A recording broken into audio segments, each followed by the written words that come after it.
Welcome to the Mile High Champions League weekly podcast. I'm your host, The Commission. With me, as always, is my favorite person to drink wine and cheese on, Big Nolski. How you doing? Well, apparently not as good as I could be doing, Michael. Well, apparently next time we hang out, I need to drink wine and cheese on you. At least that's what Siri thinks I should do. How hedonistic of Siri. Yes. Anyways, let's dive into fantasy football. We're not here to chat about how gross Siri is, although that could be a podcast.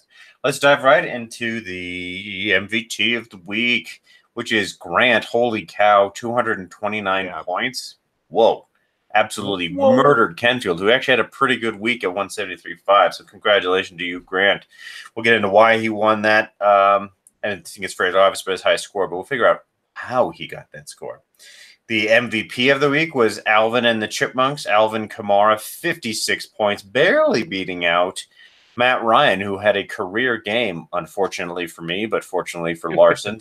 Or Matt Larson, I should say. So good for you, Alvin Kamara. Helped Ben win his second game of the year and keeps Brandon at 0-3, which kind of sucks for him. So last thing here on the weekly stuff, we have the Survivor Challenge elimination. Josh was eliminated just by a hair this week. He had the lowest score at 145.5.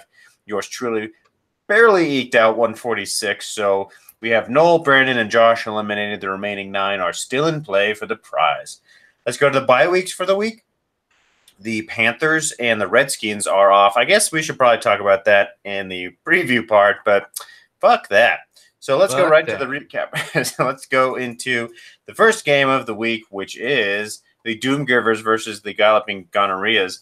This is the big game we were talking about, 229.3 to 173.5. Big game by Grant all around. Lots to like all over the board on his team. Specifically, 10 points out of the punter. Give it up for J.K. Rowlings there. I mean, J.K. Scott there, who, if you look at his picture, looks like that might be his 9th grade yearbook photo. So congratulations to the punter of the Packers who scored Grant 10 points.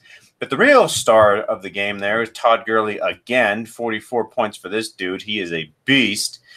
42 for Mike Evans, 34 for Carlos Hyde, who, as we talked about, is like, well, maybe he might score. And then he scored 2 more touchdowns that night.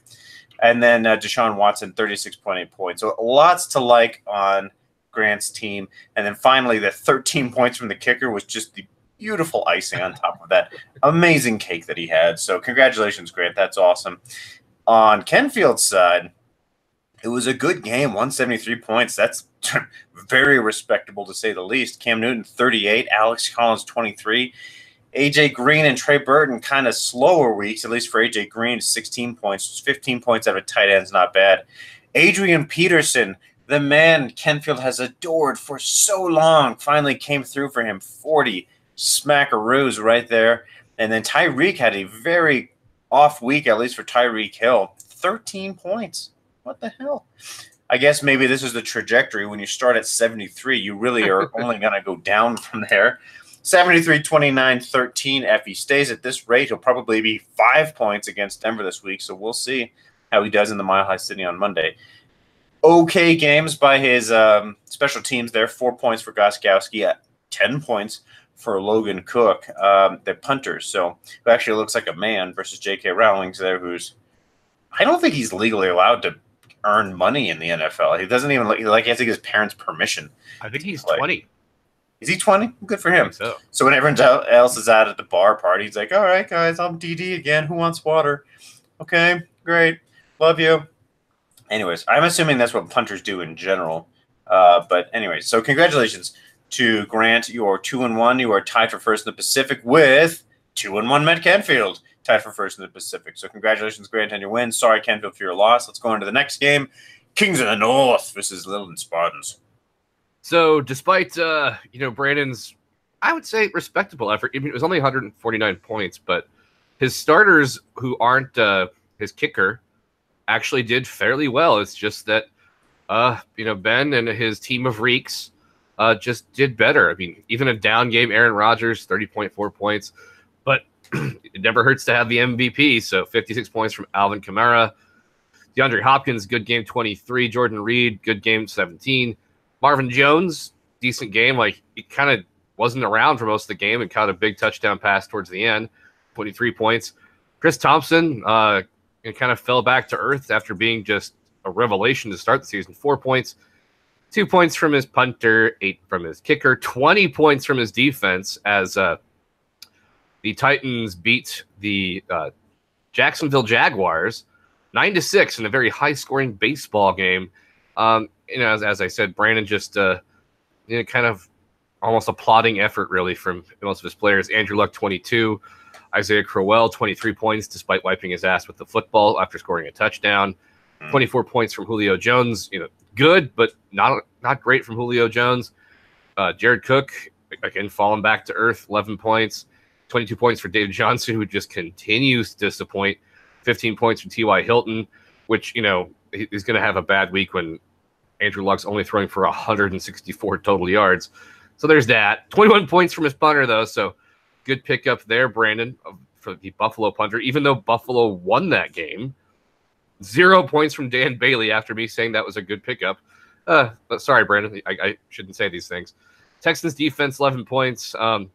So, yeah, Brandon continues to be winless, which is so weird. And Ben's just rolling along with his strong team. When the only place you can really improve is the flex and your special teams, you got yourself a pretty good team there, Ben. So good job. And now let's move on to, oh, God, it's my game versus Molly. Well, you gave it your best shot, Noel, and that's all that Muhammad asks. Well, I thought, 153 is not a bad score. It's just that poor Kurt didn't really show up for you this week. Until garbage time.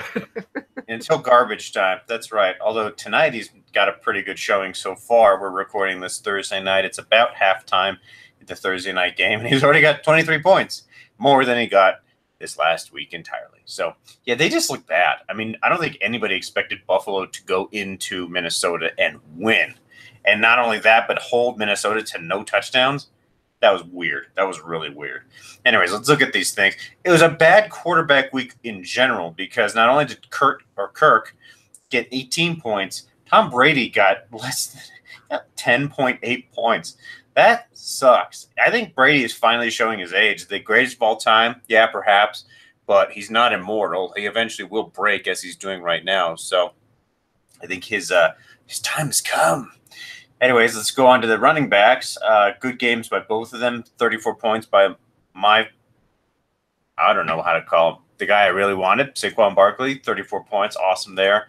Chris Carson from Molly, Seattle's running back, got 36. Both of you had decent wide receiver games. Antonio Brown, 22 points is low for him. And it seems like he doesn't want to play in Pittsburgh anymore. We can maybe talk about that later. Keelan Cole, Jacksonville's wide receiver, 13 points for you. Awesome game by both of your tight ends. Molly's got 19. Travis Kelce, 33 for you. Hell yeah. Lamar Miller got you 19 points. Noel, not bad in the flex 1, flex 2. Saw Devin Bunches of Funches, 23 points. That's great. Molly had Will Fuller the 5th, 34, and Sammy Watkins, who I dropped. Maybe shouldn't have done that. Got 26 points. There's where it got a little bit wonky. It was on the special teams. Molly's Dolphins got her 15. Your Packers got you 4. That, I think, yeah. That's big spread, I think, is what really sunk you here. And then on the special teams, you basically had equivalent scores. 6 for both of your kickers and 3 and 4 for the punter positions for you and Molly, respectively. So this is certainly a good game by you. It's at least will keep you in the runnings for points as we go into the playoffs, which playoffs, I can't believe I even said that yet, considering it's only the first quarter of the season, but nevertheless, always got to be thinking down the road. So you are in last place, sorry to say, in the Pacific League or Pacific Conference at 1-2, but everyone else is 2-1. So by the end of next week, you could be at the top. Who knows? Hooray! Probably not. Hooray. And then Molly got, with her second win, is tied for first in the Atlantic with Space Force. Space Force is also 2-1, but Space Force has about 40 more points than she does, and so that's why he is first.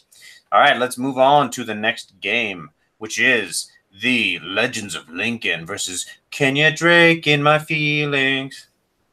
Can I borrow a jar of love? Wait.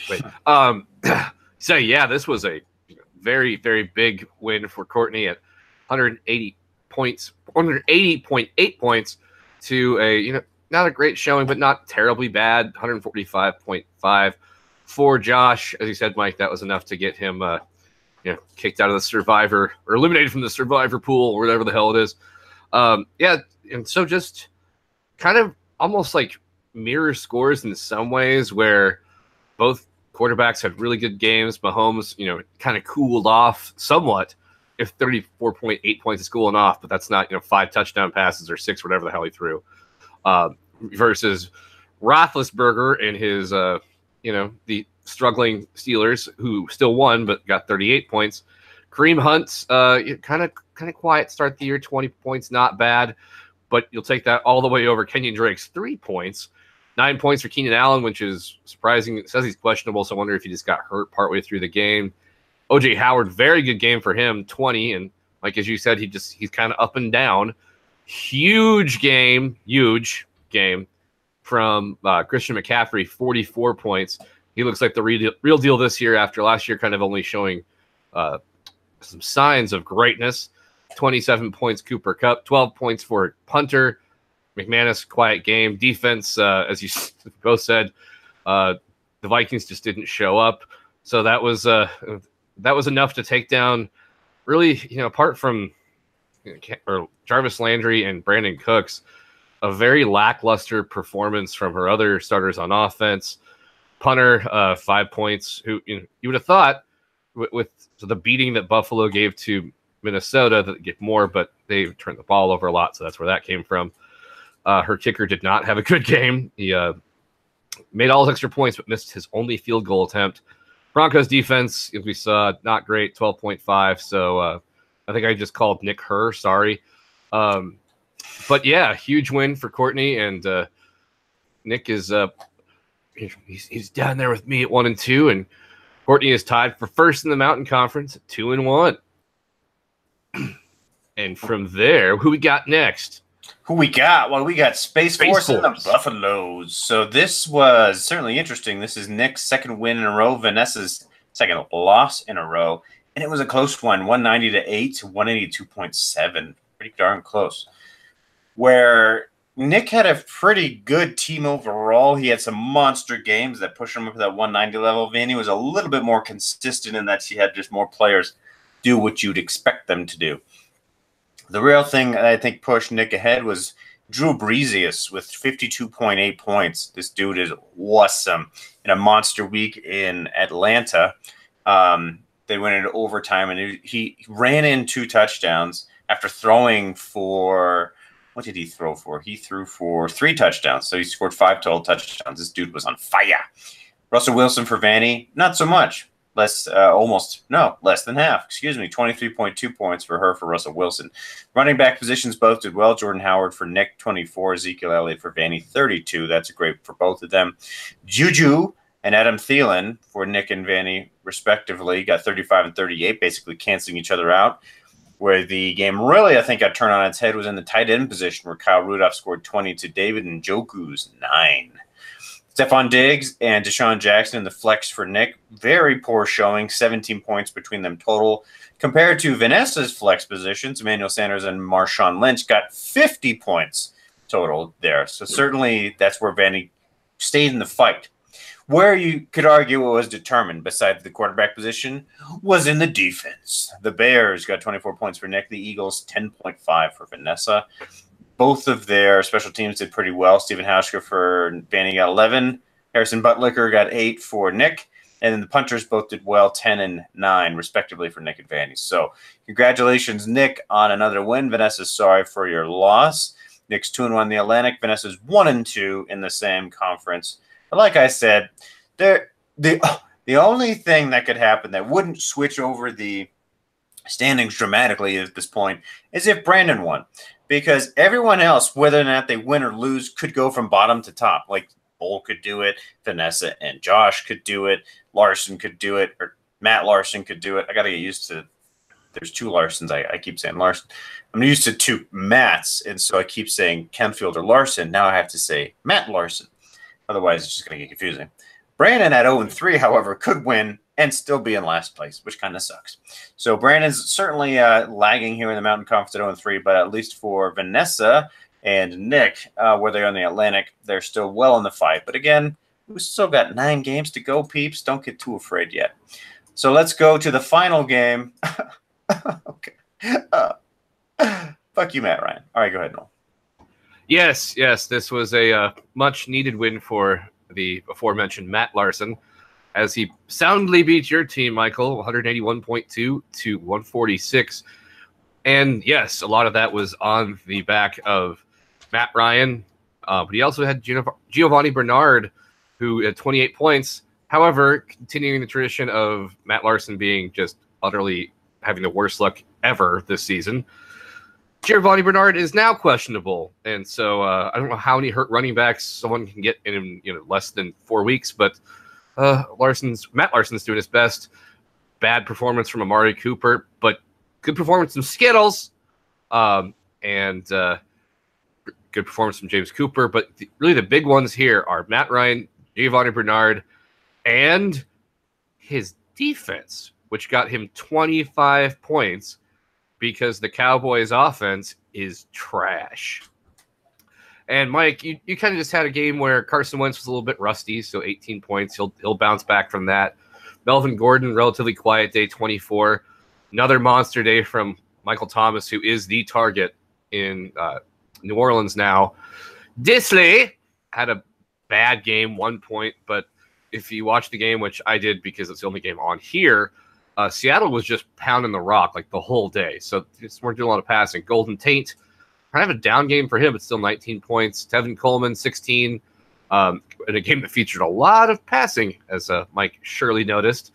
And one of your best players, Mike, was your kicker at 15. So, just too many lackluster performances for you to get the win here, and a much-needed win for Matt Larson. Hopefully he can, looking at his bench here, keep it rolling, because it's so awful that everyone is just getting hurt on his team. Doug Baldwin might be back, so there's that, Matt Larson. So yeah, from that, shall we head into the preview? Now let's talk about the bye weeks again. So the 2 teams that are on bye this week in week 4 are the Carolina Panthers and the Washington Redskins. So neither of those teams are going to be playing this week. So if you have players on those teams, don't start them because they're not going to get you anything. All right, let's start off with the first preview of the week, which is hilarious to me because what is Brandon doing? Whoa, I just saw that. See what I mean? So right now, Josh is projected to win 158-1 to 17.5. And the reason for that is Brandon has benched everyone on his team except for his kicker and punter. Now, Brandon knows I am very strict about not trying to influence games, so I'm sure he will put somebody in. It's just hilarious to see. So this one, Noel, let's tag team it because we're going to have to infer who we think Brandon is going to start at each one of these positions. So, Brandon, let's just focus on Brandon's team. Actually, let's talk about Josh's team real quick. Give him his due deserts, and then let's talk about Brandon's team because this is fun. We've never done this before. Ben Roethlisberger completely proved me wrong last week. I thought he was going to kind of suck, but he got 38 points. Certainly a good week for him. I would expect against Baltimore's defense, he might struggle this week. He might actually prove me right because they're the second best against the quarterback. They are playing in Pittsburgh, however, so we'll see how that actually pans out. Kenyon Drake, the namesake for his team, has been struggling a little bit this year, only averaging about little less than 14 points a game. Kind of a massive 3-burger last week. Certainly not great. However, New England's run defense is not that good, so he's projected to get 20 points this week. So, almost 50% more than what he's getting right now. Jarvis Landry has been kind of a shadow stud after leaving Miami. He's been, and if you watched him last week, was Baker Mayfield's favorite target. Not only that, he was the target, or he threw the pass to Baker Mayfield that got him 2 points. So I think Jarvis Landry's going to get a lot of work this week. I think Jarvis Landry could potentially be the MVP, considering he's going against the 3rd worst Oakland defense against the pass. Well, against the wide receiver position, excuse me. Rob Gronkowski assuming that he plays, is going to probably do well just because he's Gronkowski. However, he was limited in practice yesterday. No news on him today. So we'll see. He is Gronk. He is tough, but he's made of glass. So that's really kind of hard to figure out. Derrick Henry has not been playing well for him, averaging less than 10 points a game. He's averaging basically kicker score or basically glorified punter score. And he's going against the toughest in the league Philadelphia defense against the run. I don't expect anything good from him this week. Brandon Cooks is actually already starting well the week. He's got 20 points for him. Not exceeding, almost matching the projection of 22 points for him this week. Even against a tough Minnesota defense against the pass, they're third best. Broncos are going against the Kansas City Chiefs at home Monday night. That's going to suck for us because they are second right now scoring against defenses. I think that's going to be a real tough game for the Broncos. And then his punter and kicker, they're there. So Josh has potential this week, but I don't see him much breaching the 160 mark. I think he's really going to struggle. Lest Jarvis Landry blows up, then I think well north of 175. So we'll see. Now, let's figure out what the hell Brandon is doing. So in the quarterback position, he has either Andrew Luck or Matthew Stafford. Noel, who's your pick?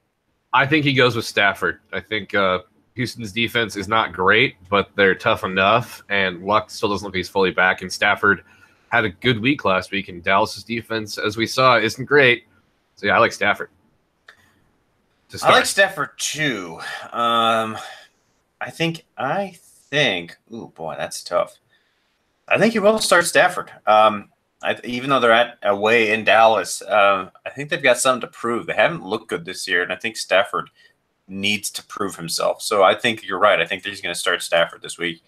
In the running back slot, he has David Johnson. He also has Isaiah Crowell and Matt Breida. Well, he's got some good burrito. He got some really good running backs. In the lead running back slot, Noel, which one of those guys is he going to start? This is where I think it starts to get a little bit dicey because I think Brandon's he's thinking about going bold here because he texted me last weekend and I forgot to get back to him. Sorry, Brandon. That's he was thinking about being bold and going with Breida, whatever, over David Johnson. And I think at the last second he's like, well, you can't do that. And while I wouldn't be surprised if he felt that urge again this week, Jimmy Garoppolo is dead. He's out for the rest of the season. So they've got CJ Beathard is back starting for the 49ers now. So teams are going to be basically playing the run and challenging Beathard to throw it. So unless he's very, very bold, which he might be, but I still think he's going to go with David Johnson. David Johnson, and I think Crowell will probably be in the slot, a flex, and maybe Breida, but I don't think so. I think, and we'll get to this in a second, he's going to be the boldest when it comes to wide receiver. But what do you think, Michael? I think he has to start David Johnson in the wide receivers. He could try, but he's better again in running back slot. I think he has to because if you look at the scoring for both Crowell and Breida, they both are scoring more points per week than David Johnson, but David Johnson's clearly the better running back. And I think that you would kick yourself to the grave if you sat David Johnson and you put in both of these guys instead and David Johnson showed up like you would expect him to. Like you would when you've paid, $65 for somebody. You'd expect him to do pretty well. So I think Arizona just needs to figure out where the hell they are in this grand scheme of the NFL because David Johnson is a PPR machine. And the fact they haven't been able to do anything with that, that's concerning. But once they figure that out, I think they will be just fine. And I think they'll be able to use David Johnson to his abilities, and he will be a top 12 running back by year end. So I agree. I think he could be ballsy and load up Matt Breida, but to your point, they're going to be zeroing in on him. He could start Isaiah Crowell, but his scoring is all over the board. 42 points week 1, 9 the following, and 23 last week, and that was on 2 touchdowns. I don't think that's very reliable. So I think he has to start David Johnson in that position. So let's go to the next questionable spot, which is the wide receiver, who he has Julio Jones, Josh Gordon, T.Y. Hilton, and Tyler Boyd. I think we can say it's probably not going to be Boyd, but of the other ones, who do you think, Noel?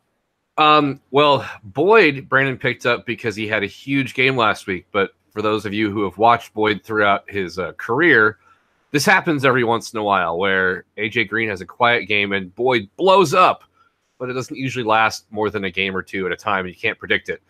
I think if Julio Jones is healthy, he will certainly start Julio Jones. But this is where I think Brandon is going to be very, very bold.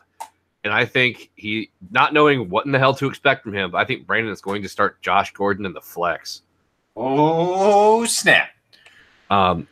I personally wouldn't do it, but I'm also 1-2 and have a history of doing things that are stupid. So I think he's going to do that. Yeah. What say you, Michael? I think you're right. I think, it's ballsy. Well, first of all, you start Julio Jones if he's healthy. End of sentence. Josh Gordon, I think, is a fantastic pickup because he's a lottery ticket. He could be huge for him because you remember when Josh Gordon actually played for the Browns?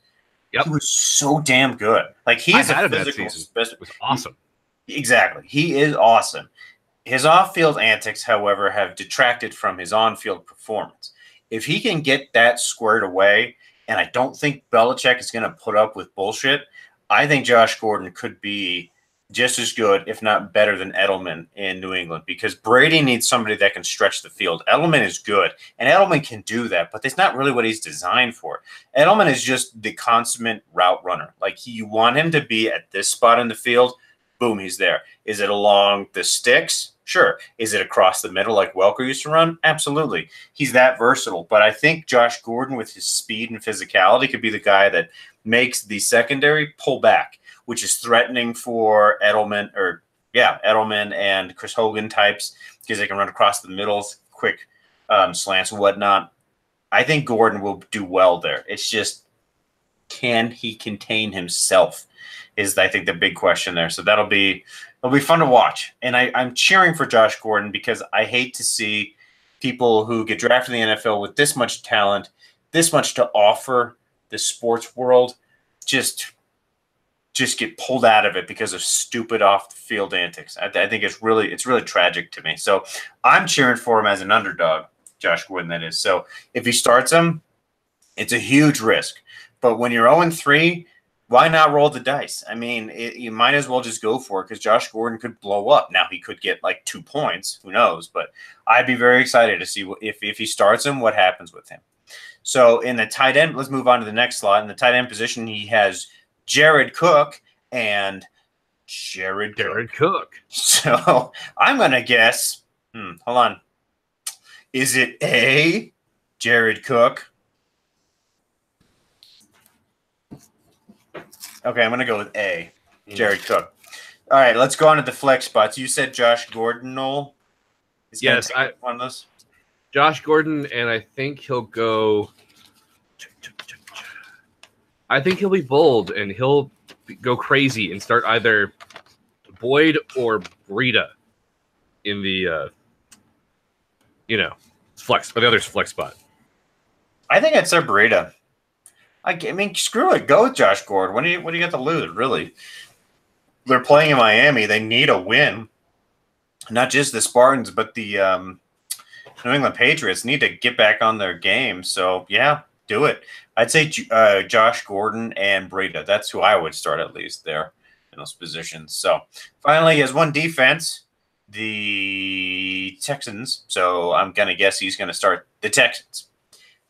So that's it. I think looking at these teams, both should have a pretty decent week. I don't really have a good sense of who's going to pull this one off. My gut tells me that it's going to be Josh's week. But with Josh Gordon coming back, and if he starts him, maybe Brandon. I'm gonna say though definitively, because I don't want to be too wishy-washy. I'm gonna say this is Josh's game to lose. So let's hop on to the next game. The Kings in the North versus Galloping Gonorrheas. Go ahead, Noel. So this one, right now, they both have a player playing at the moment, is projected to go to the Galloping Gondorosas, Gandalopas, Gazebos. I don't know. 169.1 to Ben's 159.6, but Ben isn't quite playing the Brandon game, but Ben doesn't have a tight end starting at the moment. So that could be a difference there. I just looking at it, I mean, Todd Gurley already has 18 points, just about to start the third quarter, and they are going to run the ball because, surprisingly enough, Minnesota is moving the ball on them a bit. It's 28-20, and Jared Goff, as we'll get to with the next game, Mike, is lighting it up so far, and eventually they're going to start just pounding the rock. So, I think that's going to be a big key there. And just looking at it, apart from Aaron Rodgers, who could blow up against Buffalo, who I think is due for a fall back to earth after that last game, and Alvin Kamara, like those are two big time guys there. But I don't know, like the flex spot that Ben has going right now is Robert Woods, who has one catch for 36 yards, and that might be it for him. As where Grant's team here, Deshaun Watson's been okay. He hasn't been great, but he's been okay. As I said, Todd Gurley, Mike Evans, has just been on fire. Jimmy Graham has been really they're starting to kind of connect there. He and Rodgers, so that could be a big game. Carlos Hyde, going up against a not very good Oakland defense because they traded somebody away, I think. John Brown, who I have to look at this. Excuse me. How has he been doing? He's been doing well in this new home in Baltimore. So, go against Pittsburgh, whose pass defense is suspect. That could be good.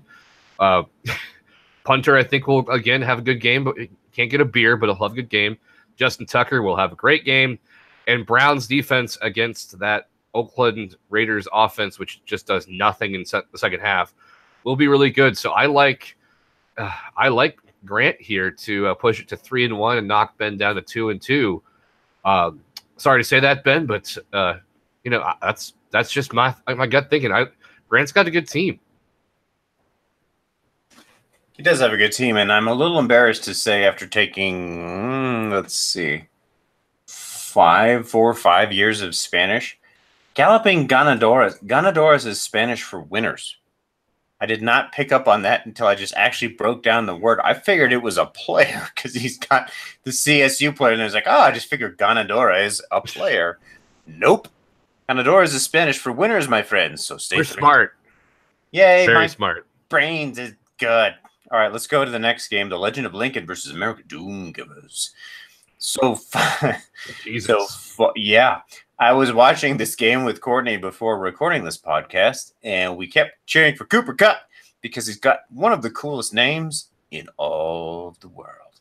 Now, her Vikings defense have blown it for her, essentially. 0 points from them so far, but Cooper Kupp is certainly making up for it. Is certainly a contender for MVP of the week because he's got 56 points so far. He has 7 receptions, 156 yards, 2 touchdowns. It's pretty awesome. Now, there's still 12 minutes left in the third and the whole fourth quarter to go. So it's not unexpected. And the game's pretty close. It's 28-20, so it's certainly not out of the realm of possibility. Hey, the Vikings got a point. Yay! They must have sacked Jared Goff. Woo! They sure did. All right, 1. So Courtney is that much further ahead. All right.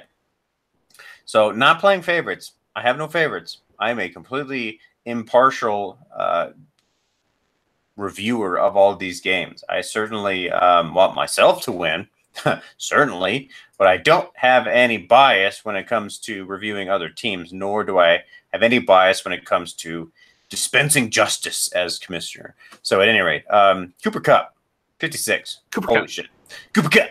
Now let's look at the other positions that have not played so we can use our abilities of prognostication, Noel, to get things completely wrong. So we have Patrick Mahomes for Courtney versus Blake Bortles for Kenfield here. I think this one's got to go to Mahomes because that dude is on fire. He's the second best quarterback through 3 weeks. He's averaging 42 points to Blake Bortles, who is starter worthy. He's number 12, averaging 29.2. So certainly very good, but Mahomes is just on fire. He is going to face a tough Denver defense, but I still think he's going to rock and get at least north of 30, I'd argue. So I would give my vote to Mr. Mahomes. Running back position, we have Kareem Hunt versus Alex Collins. Funny enough, both of them are ranked the 27th best because they both have 52 points in 3 weeks. I think this one has to go to Kareem Hunt just because Alex Collins is running against Pittsburgh's 4th best run defense in Pittsburgh. So I think Collins will do just fine. He'll get double digits, I would imagine, but Kareem Hunt's probably going to have a better game. Cooper Kupp versus A.J. Green. Unless A.J. Green just goes ballistic on Sunday, I think this one's going to go to Cooper because he's got 56 points. Woo! Let's look at the tight end position. Courtney's got O.J. Simpson versus Kenfield's Trey Burton. Trey Burton has done what? Oh, my. Oh, my. Oh, that's not O.J. Simpson. What a dumbass. So O.J. Howard actually has done really well so far this year. He's the number 3 best tight end, which is interesting because he was a waiver wire pickup last week or 2 weeks ago. Certainly not anybody thought, okay, O.J. Howard's going to be the guy I want, not Travis Kelce or Zach Ertz or Tyler Eifert. O.J., he's averaging 21 points per week. He's projected 11 this week. I don't think so. And then Trey Burton doing pretty well. He's averaging 11 points, ironically. Projected to get 12 because he's going against Tampa Bay's worst defense against the tight end position. So I think I'm going to give this one to OJ. Nope. I'm going to back that up. I'm actually going to give it to Trey Burton, and here's why. I think Tampa Bay's first 2 weeks were phenomenal, but they're going to slow down, especially in Chicago. I don't know. Is Jameis Winston playing, Noel, or is it Fitzmagic? I don't know either. Yeah, I don't know who's going to start there. If it's Winston, he and Howard don't have a great connection. I had him last year, and they didn't really do too much. I think now that they've seen what O.J. Howard can do, because he's a fucking barn door of a human being. He's gigantic. I think he might use him a little bit more, but there's clearly something special between Howard and Fitzmagic. If Fitzmagic plays, my money's on Howard. If famous Jameis plays, it's on Trey Burton. Especially since Trey Burton and Trubinsky seems to be clicking at least. Maybe they don't have a great chemistry, but they're clicking.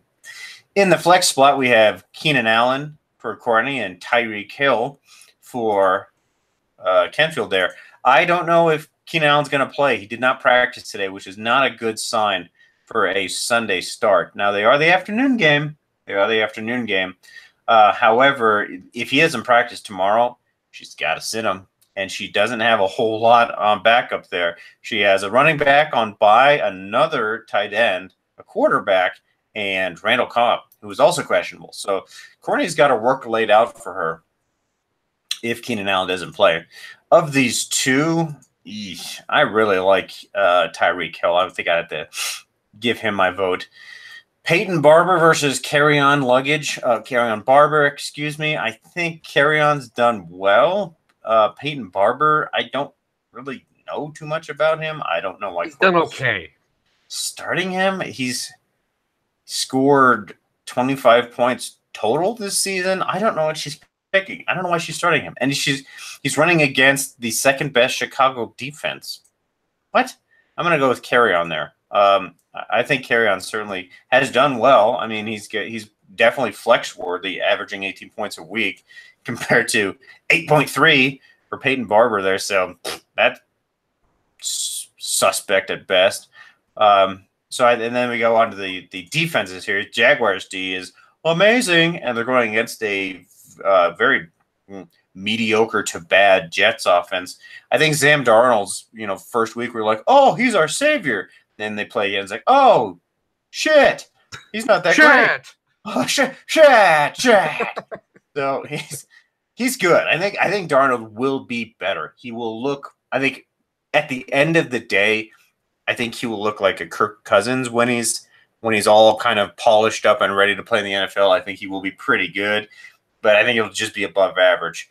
Versus you watch a guy like Baker Mayfield, you're like, oh my God, this dude is the next Andrew Luck. So I think the Jags have that one locked up because you're guaranteed at least a sack or two plus a pick or fumble. So I think the Jags have that one. Kickers and punters. So, and then looking at everything here, I think just because of Cooper Kupp's 56 points, this is going to go to Courtney, which would be her third win in a row. It's a hell of a streak for her. And it would hand Kenfield's second loss in a row. I think that it's going to be close, though, because the Vikings defense are essentially earning her nothing, which should be at least a 10-point minimum for a defense. So I think Cooper Kupp is leading the team right now. She's going to need support there. I think she'll get it from Mahomes and Howard if Fitzmagic plays. Kenfield could easily come back with Bortles and Tyreek Hill and carry on, though. So I think this is going to be a close one, but I think this is going to go to Courtney. Now, Noel, let's go on to our game. You versus me. So this one has you projected to win with 170.7 to my projected 165.5.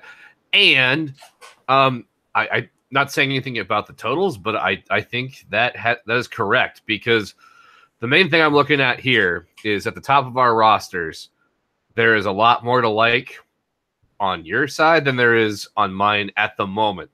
I started Phillip Rivers instead of Kirk Cousins, which in classic me form was probably not the right decision.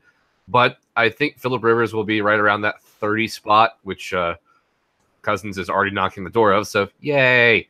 And I know people are like, well, Tennessee's defense is stout. They haven't really played anybody this year. And the Jaguars, like, they made the playoffs last year and they went to the AFC title game. But they do that because of their defense, and their offense really isn't much of anything. So I don't know what to think of Tennessee's defense, and I do think that a lot of the weapons are getting healthy in Philadelphia, and Wentz is back. I think he'll have a big game. Rivers will have, I think, a respectable game, which is why I started him. Saquon Barkley against New Orleans, I don't know what to think. I think he'll get some pretty good numbers, but here's where I think it's killer, Michael, is Melvin Gordon, because when Rivers does well, that means he's passing the ball to Melvin Gordon. So if my quarterback is doing well, it means your running back is doing even better. So that's going to be tough to overcome. Michael Thomas is like the wide receiver, basically. Like, yeah, he may not be, I don't know if he's number one or not, but he's just consistently just doing like over 100 yards, a touchdown or two, like over 10 catches. It's awesome. I'm kind of having to roll the dice here with a player I drafted and then had to dump because he didn't do anything, and I was desperate at wide receiver, who had a monster game last week. So I'm hoping that happens. But you know, when you're going off of kind of a one-game thing for a rookie, that's pretty risky. And so I that's why I said I like your team there, just because of those three. Obviously, I think Kelsey will have a better game than Disley, but I don't think that'll be enough to overcome stuff. Leonard Fournette is questionable yet again. So even if he does play, I'm not expecting huge things from him. Devontae Adams, if him and Rodgers can just get on the same page, which has been difficult with Rodgers missing practice because that injury, there's a lot of plays they leave on the field. So I like that a lot. Tevin Coleman with Devontae Adams still questionable. That could be a big start there. And Lamar Miller is just, he's 19 points last week. I was like, yeah, that's doable. Whatever. That's kind of why he's there. My punter has me 0 points and nearly threw a touchdown pass. So there's that. I'm starting Vinatieri because he's 1,000 years old. Good for me. And I don't know. Oh, yeah, I'm starting the Jets defense versus Andy Lee, who, if Sam Bradford or Josh Rosen doesn't turn the ball over a ton, will get a lot of punts. So I like that. Will Lutz is electric because no matter what, that offense is going to score. And then Cowboys defense, I think, is a wise start for you there, Mike, because Detroit, they kind of pulled out all the stops to do what they did last week to New England. I don't know if you watched the game. They were talking about how Matt Patricia was telling all his players on the Lions now what his former players, like what their tells are as far as when they do this, this is what they're going to do. When they do this, this is what they're going to do. So, yeah, Mike, I like you this week to win, because no matter how well Rivers performs, that'll kind of go with how well Gordon performs. So, yes, from there, let's move on to Space Force versus the plush toy. Plush toy. So I think just looking at this one, well, Nick is off to a good start. Kyle Rudolph got 16 points for him so far, and there's still about 25 minutes of football left to play. I think he's going to do just fine. He was projected to get 12 points this week, and he's got 16, so he's already off to a roaring start. So I think that's good for him. Looking at the quarterback position here, Drew Brees versus Matt Ryan. Both these dudes are on fire so far to start the season. I think I'd have to put my money on Drew Brees simply because Matt Ryan had a career game last week. He threw more touchdowns than he ever did in the rest of his career. So that sucks for me.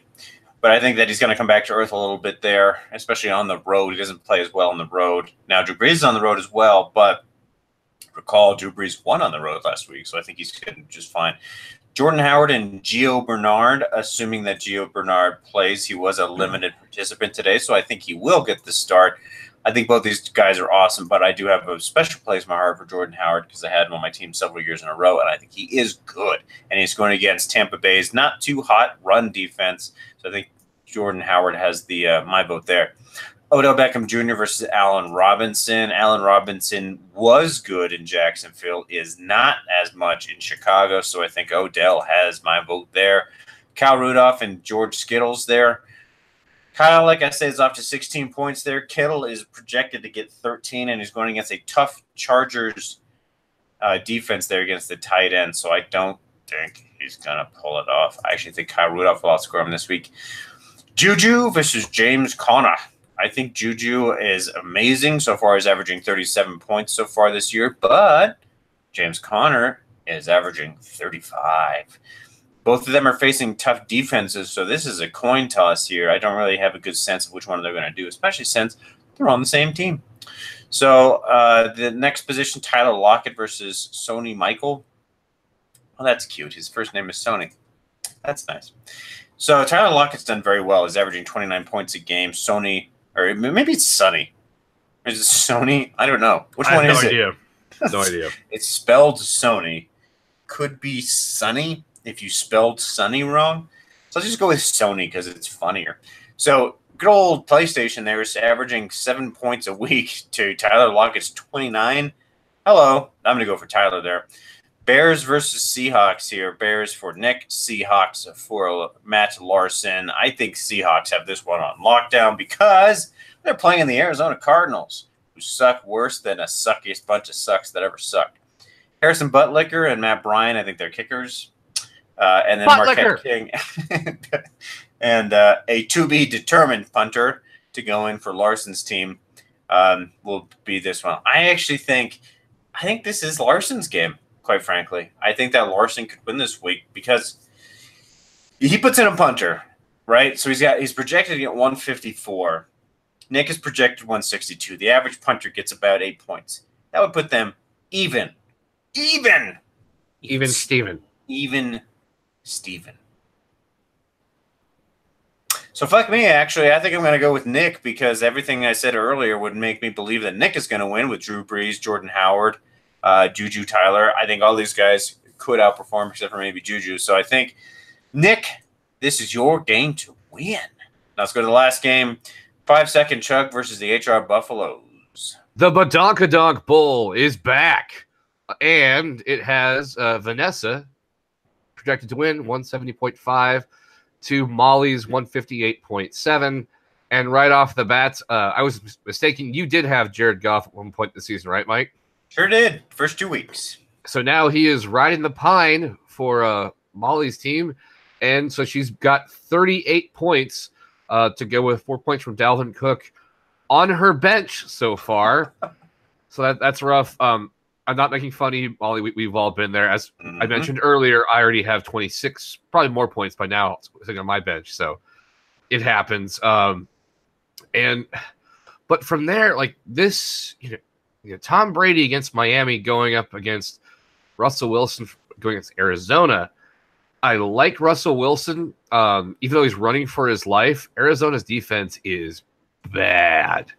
But then again, remember that KC game a couple years ago, Mike, where the Patriots just got fucking spanked? Yep. And then everyone's like, is Brady done? Is the Patriots dynasty done? Yeah, they went to the Super Bowl that year and won. So who knows? Like, I don't know. He's 40. So I don't know if his age is showing. Plus, he doesn't really have weapons outside of Gronkowski, and hopefully Josh Gordon. We don't know. So that could be big. But as it stands right now, Russell Wilson has to get the nod. Chris Carson against Arizona's terrible defense, against Ezekiel Elliott running against Detroit's defense, which is okay. Chris Carson is already questionable. Plus, he's not going to run the ball 32 times again. No team is going to do that unless it's the Dave Wannstedt era where he was running Ricky Williams like 50 times a game. So you have to like Ezekiel Elliott, although they have to get their running game going in Dallas if they want to get anything going. Antonio Brown, you'd like him to bounce back at some point after a couple quiet weeks. But, I mean, that Baltimore-Pittsburgh game every year is just a grudge match. So who knows? Like, he could get a couple touchdowns, but I don't see him filling up a ton of yards and catches. Could be wrong. Going against Adam Thielen, who already has 17 points. So I think that one, if I looked at it before the game, I'd give you a wash. But I think Adam Thielen right now is going to get the nod.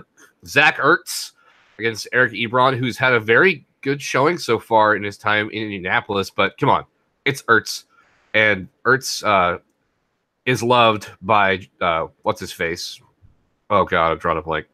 Carson Wentz. So they got to go there. I think it could be a big game. Will Fuller is so fast. He can just fill it up very, very quickly. But he's questionable. So, that's something to watch. Emmanuel Sanders has been really the lone bright spot in the Broncos receiving game, who I did see the Broncos are worried that Jake Butt has tore his ACL for the second year. Well, not the second year, but will miss the rest of the season with a torn ACL that he may have suffered in practice. We'll find out. Sammy Watkins, who knows? Andy Reid likes to do weird things to the Broncos and just use like all of the tools at his disposal. So who knows there? Marshawn Lynch against Cleveland. He'll get touches, but he too is questionable. So I don't know who to pick there. I'm going to go with Lynch just because he will get touches if he's playing. As for Watkins, it's kind of, if he's the guy that's open, we'll get the ball. Dolphins going against New England, which this is an interesting pick too, because if Brady has a good game, her defense is going to shit. If the Dolphins have a good game, they're not going to get as many points as Brady might get if he had a great game. Versus the Eagles against Tennessee, who, Mike, who in the hell are they starting this week? I saw that both, so Gabbert, who started, went out, and Mariota came in and didn't do well.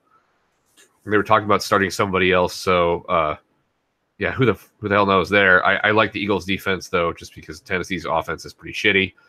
Kickers, complete wash there. Punters, they're punters. Although Brett Kern should get the nod there. Yeah, I think this one is well picked by ESPN's projection models here to send. Oh, I guess it'll bring both the Graziano sisters to 2-2.